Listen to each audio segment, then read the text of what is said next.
बहुत बड़ा मंच है। इतने बड़े मंच पे मैंने आज तक कभी बोला ही नहीं, और इतनी सारी जनता के सामने कभी बोला नहीं। आचार्य गुरुवर की कृपा थी। इतने बड़े मंच, ये तो छोटा मंच है, इससे कई बड़े मंच के नीचे मैं बैठा हूं, पर किसी की छत्र छाया के नीचे बैठा था। आचार्य गुरुवर की कृपा थी, और मेरे को मुझे यहाँ बैठने में बहुत सारे लोगों का हाथ भी है। माता पिता का तो है ही, सामने बहन भी बैठी है पूर्व की, उसका भी बहुत बड़ा हाथ है। और अभी यहाँ पर एक ब्रह्मचारी जी बैठे थे, चले गए। चाटी भैया के नाम से हम उनको उद्बोधित करते थे, तो उनकी भी बहुत कृपा रही। उस समय जब मैं गृहस्थ था, ब्रह्मचारी था, उन्होंने भी बहुत साथ दिया। अगर वो उंगली पकड़ के नहीं चलाते तो शायद मैं यहाँ नहीं बैठता। उन्होंने ही बताया कि कैसे चलना है, क्या करना है, क्योंकि व्रत लेने के बाद भी 6 महीने तक मैंने आलू का सेवन किया है। कितने? अब मैं जब गुपचुप खा रहा था रास्ते में ठेले पे, तब ये सामने से जा रहे थे ब्रह्मचारी भैया, तो उन्होंने मुझे बुलाया और कहा, सुनो उनने क्या कहा। कहा कि आप अभी एक बहुत बड़े आचार्य के शिष्य हैं, और ऐसे ठेले पे खड़े होकर वो भी आलू का सेवन करना, ये आपके लिए ठीक नहीं है।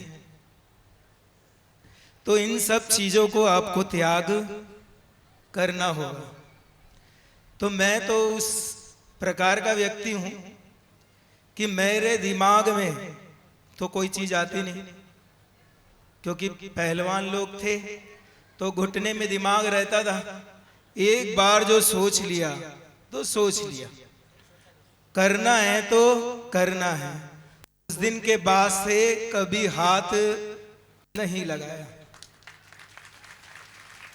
इसीलिए मैं बच्चों को भी त्याग देता हूं तो आजीवन का ही देता हूं। एक ही चीज देता हूं, वो भी फास्ट फूड का देता हूं, कि करना है तो अपनी जिंदगी से उसको हमेशा के लिए अलग कर दो। जिसमें हमारा हित है उसको पकड़ो, अहित वाली चीज को छोड़ दो। अब गुरुजी का साथ तो छूटा,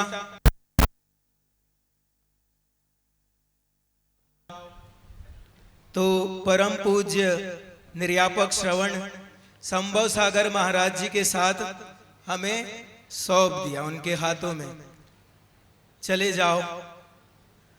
और अब इसको संकेत कहेंगे या अशुभ कहेंगे ये तो मुझे पता नहीं। अकोदिया में परम पूज्य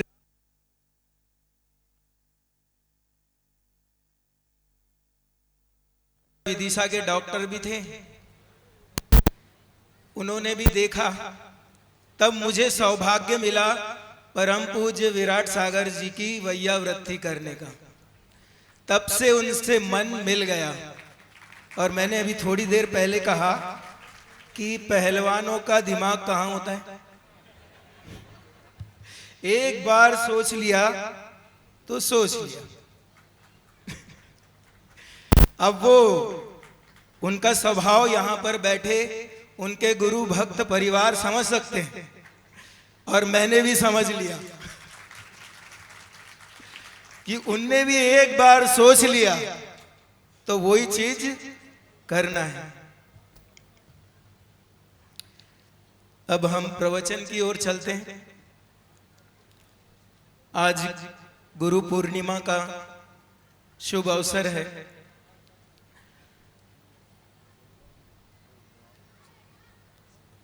पूर्व की बात है, चतुर्थ काल की बात है।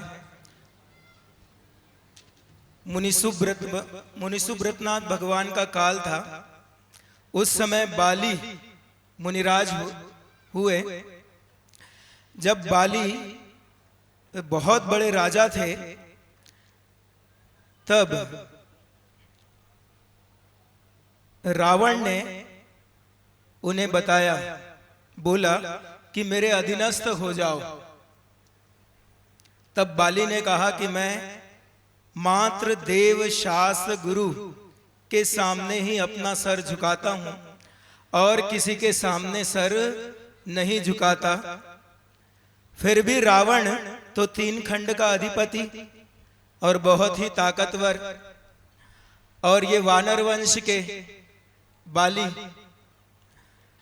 तो उन्होंने कहा कि नहीं, तुम्हें तो अधीनस्थ होना ही पड़ेगा, मुझे आकर नमस्कार करो और अपनी बहन को मुझे सौंप दो। अब बाली तो चरम शरीरी थे, तद्भव मोक्षगामी थे। वो किसी की बात क्यों मानने वाले, किसी गृहस्थ की बात क्यों मानने वाले, और किसी गृहस्थ के सामने जाकर क्यों सर झुकाने वाले। तो उन्होंने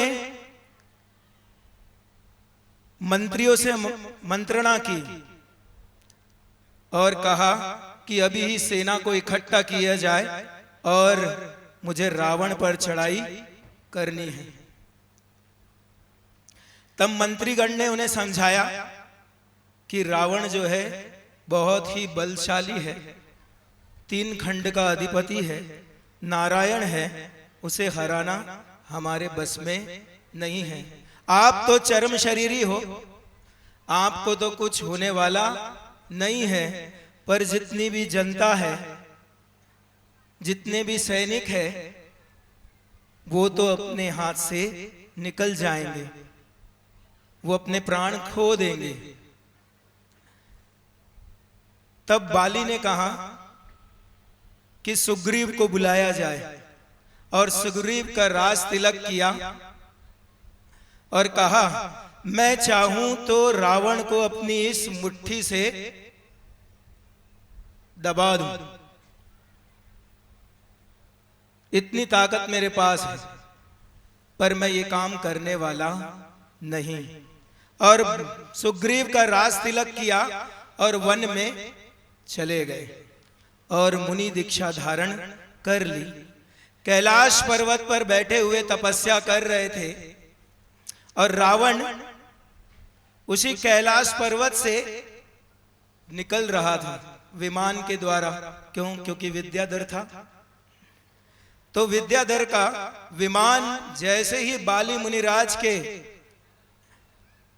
समक्ष आया, ऊपर आया, वैसे ही उसका विमान थम गया, आगे बढ़ ही नहीं रहा था।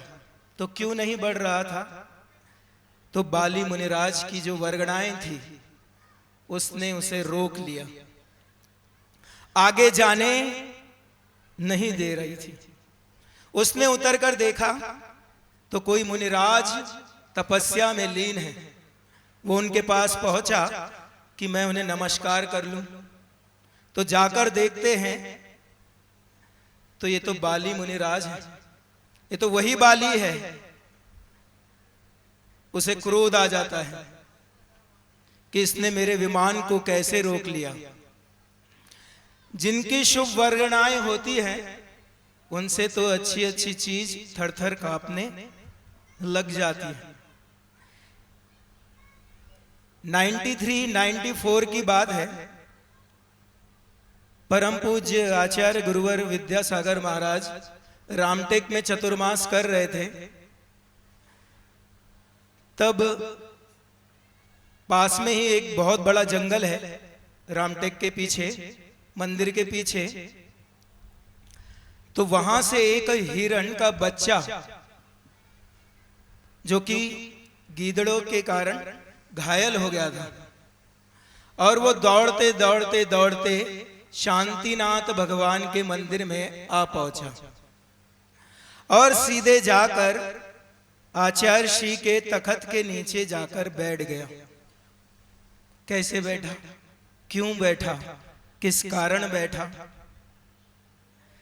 तो जो उनकी शुभ वर्गणाएं गुरु जी की निकल रही थी, शायद वो जंगल तक पहुंच रही थी और उसे अपने बचने का एक ही उपाय था कि वो अपने गुरु जी की शरण में चले जाए। कौन? एक हिरण का बच्चा। और वो बहुत देर तक वहीं बैठा रहा और गुरुजी ने ट्रस्ट के लोगों को बुलाया और डॉक्टरों को बुलाया। जब तक के वो ठीक नहीं हुआ तब तक के वो वहीं पर रहा और जब ठीक हुआ तो वापस उसे जंगल में छोड़ दिया गया। तो ऐसी बड़ी बड़ी आत्माएं जो होती हैं, उनकी शुभ वर्गणाओं के कारण क्या होता है कि व्यक्ति खुद ब खुद खिंचा चला आता है। किस कारण? अपनी समस्या को लेकर। अब वहां पर तो रावण को घमंड आ गया कि मैंने इसे कहा था कि मेरे अधीनस्थ हो जाओ। किसे? इस बाली को। पर वो अधीनस्थ होने के लिए तैयार तो नहीं था। अब यहां बैठकर घमंड करके ढोंग रचाकर यहां पर बैठा है। अभी मैं इसे बताता हूं कि मैं कौन हूं। और उस पहाड़ की, कैलाश पर्वत की तलहटी में चले जाता है और पूरा का पूरा कैलाश पर्वत उठा लेता है। नारायण और प्रति नारायण ऐसे होते हैं कि जिन्हें नारायण को कैलाश पर्वत उठाने की और नहीं, प्रति नारायण कैलाश पर्वत उठा लेता है और नारायण किसे? सुमेरु पर्वत को तक उठा सकता है। पर जैसे ही उसने पर्वत को उठाया, वैसे ही जितने भी कैलाश पर्वत में मंदिर थे, काहे के? पत्थरों के। जो हमारे गुरु जी की सोच, आचार्य भगवान की सोच कि हर जगह कैसे होना चाहिए मंदिर? पत्थर के, कि अगर भूकंप भी आ जाए तो उसे सहन कर सके। तो रावण ने जब पूरा कैलाश पर्वत उठा लिया तो वहां के मंदिर ध्वस्त ना हो जाए, वहां के जो पशु पक्षी थे उन्हें किसी प्रकार की चोट ना आ जाए, वृक्ष ना गिर जाए, ऐसा चिंतन बाली मुनिराज के मन में चलने लग गया। और जैसे ही बाली मुनिराज के मन में यह चिंतन चला, उन्होंने अपने दाहिने पैर का अंगूठा से उस कैलाश पर्वत के पर रख दिया और दबा दिया। अब उसमें जो दशानन था, अभी तक उसका नाम क्या था? दशानन। जैसे ही दबाया वैसे ही दशानन चिल्लाने लग गया कि मुझे बचाओ, मुझे छोड़ दो। इतनी शक्ति किसके पास? एक मुनिराज के पास। अब उसने दबाया, अब रावण चिल्लाने लग गया और उसकी जितनी भी रानियां थी वो विमान से उतरी और सब भिक्षा मांगने लगी अपने पति की कि उन्हें छोड़ दीजिए। और जैसे ही भिक्षा मांगी वैसे ही बाली मुनिराज ने अपने दाहिने पैर का अंगूठा छोड़ा और दशानन वहां से निकलकर आया और नतमस्तक हो गया। बाली मुनिराज के समक्ष नतमस्तक हो गया कि आज से मैं भी ये शपथ लेता हूं, आज से मैं भी ये नियम लेता हूं कि मेरा ये सर झुकेगा तो वो सच्चे देव, शास्त्र और गुरु के समक्ष ही झुकेगा। ऐसी वर्गणाएं मुनियों के शरीर से, तप से निकलती है। और जो ये चतुर्मास का आपका कलश है, आप यहां पर आए हो और सभी ने कलश की घोषणा की है। आने वाले समय में अभी ब्रह्मचारी जी बताएंगे। तो जिन जिन ने भी इस कलश की स्थापना की है और जितना भी हम दो मुनिराज से छोटा मोटा तब जितना बनेगा उतना हम करेंगे और हमारी जो ऊर्जा रहेगी वो पूरी की पूरी इस कलशों में जाएगी।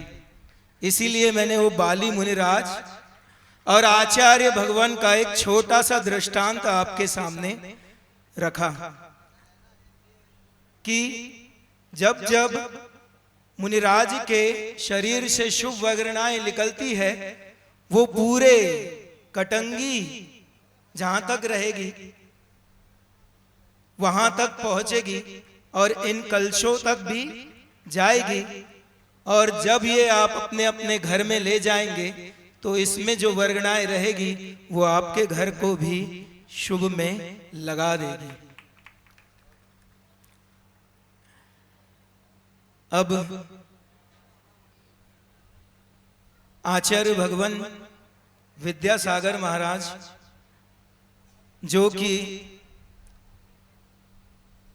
हमारे लिए इतनी सारी चीज छोड़ के गए हैं, न जाने कितने पाषाण के मंदिर बना दिए। हम अगर सोचें और 1008 प्रतिमा को हम धोख दें तो हम बहुत जल्दी स्वस्थ हो जाएंगे। कैसे हो जाएंगे? जितने भी निरोगी हैं रोगी हैं वो 1008 सहस्कूट में आप अगर जाकर वहां पर धोख देंगे हर एक भगवान को तो आपकी कमर दर्द, घुटने का दर्द सब समाप्त हो जाएगा। क्यों? क्योंकि उसमें से भी जो शुभ वर्गणाएं निकल रही है वो भी आप तक पहुंचेगी। गुरुजी ने जो प्रतिभा स्थली का निर्माण किया है उसमें जो बच्चे जाएंगे वहां पर जितने भी बच्चे पढ़ रहे हैं और जितनी भी ब्रह्मचारिणियां बहनें वहां पढ़ा रही है, अब अकेले हम थोड़ी ना ब्रह्मचर्य का पालन कर रहे हैं, न मुनिराज अकेले थोड़ी ना ब्रह्मचर्य का पालन कर रहे हैं। जितनी भी बहनें ब्रह्मचर्य का पालन कर रही हैं उनसे भी शुभ वर्गणाएं निकलती है, फूटती है। तो जितने बच्चे वहां पढ़ रहे हैं उन तक भी वो शुभ वर्गणाएं पहुंचती है। अब आचार्य श्री ने पूर्ण आयु का निर्माण कराया है तो वहां पर भी जो मरीज जा रहे हैं वहां पर भी गुरु जी ने आने वाले समय में ब्रह्मचारिणी बहनें वो भी वहां पर डॉक्टर बनकर आपका चेकअप करेगी। अब इंडिया नहीं, गुरु जी ने क्या नारा दिया था? भारत कहो। हमारे आचार्य भगवान ने हमें तो हितोहित कार्य सौंप के गए हैं, हथकरघा जैसी चीज देके गए हैं।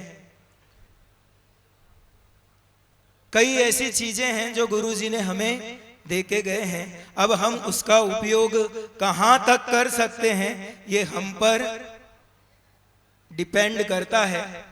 हम उसको कहां तक ले जाते हैं वो सब अकेले ब्रह्मचारी भाई, ब्रह्मचारिणी बहनों का काम नहीं है। हम सबको सहयोग देना है। यहाँ पर बाहर इन कटंगी के जितने भी नव युवक हैं इनके लिए तो एक बार ताली बजा दीजिए। इनकी मेहनत के लिए ताली बजा दीजिए। और इन्होंने जो पोस्टर लिखा है वहां क्या उपदेश क्या लिखा है? सलाह नहीं सहयोग दीजिए। वही गुरुजी भी हर समय यही कहते थे कि सलाह ना दीजिए, क्या दीजिए? आपका सहयोग अपेक्षित है, सहयोग दीजिए। अब गुरु जी के लिए एक भजन सोचा था, आपके सामने रख देता हूं। थोड़ी सी इसकी आवाज ठीक कर दीजिए तो अच्छा होगा।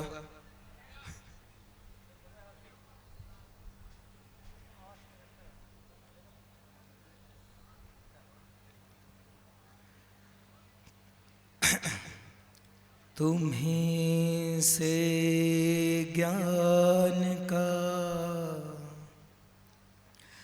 दीपक जला है,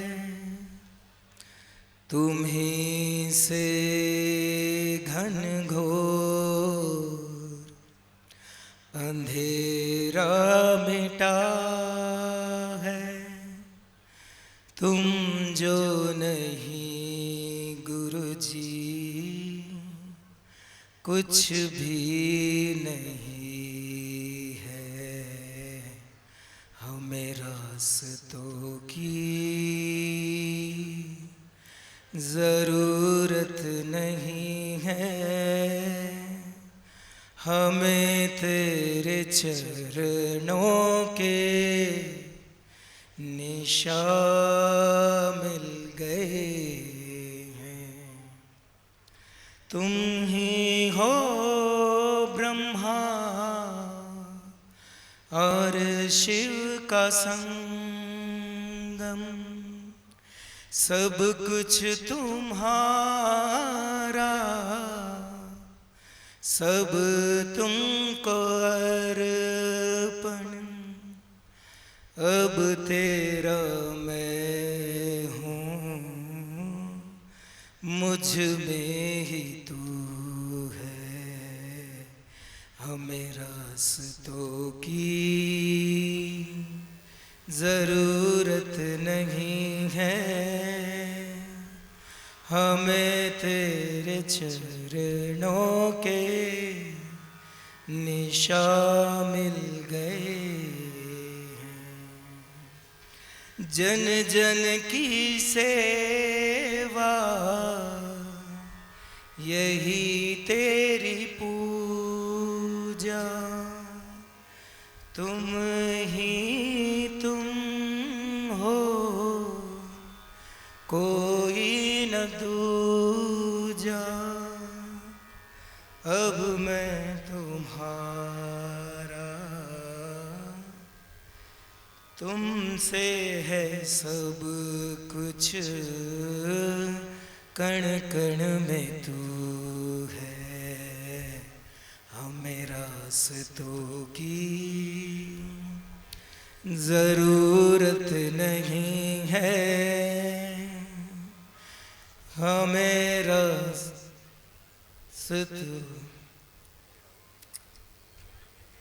हमें तेरे पे चरणों के निशान मिल गए। एक बार एक छोटी सी चीज, मैं जब से विराट सागर महाराज जी से जुड़ा हूं, यानी मैं जब से उनके साथ हूं, मुझे अच्छा लगता है उनके साथ रहना, पता नहीं क्यों। पर वैसे तो बहुत सारे संग साथी थे मेरे, जिसमें एक निकलंग सागर जी थे, उनके बिगर अच्छा नहीं लगता था। परम पूज्य निरोग सागर जी भी, वो भी बहुत अच्छे संग साथी रहे। निर्मोह सागर जी, निष्पक्ष सागर जी। पर जब से विराट सागर जी का साथ मिला है, तब से दुनिया कुछ थोड़ी सी अलग सी लगती है। मैंने उनके ये जिनवरम परिवार का जितनी भी भक्त मंडली देखी है,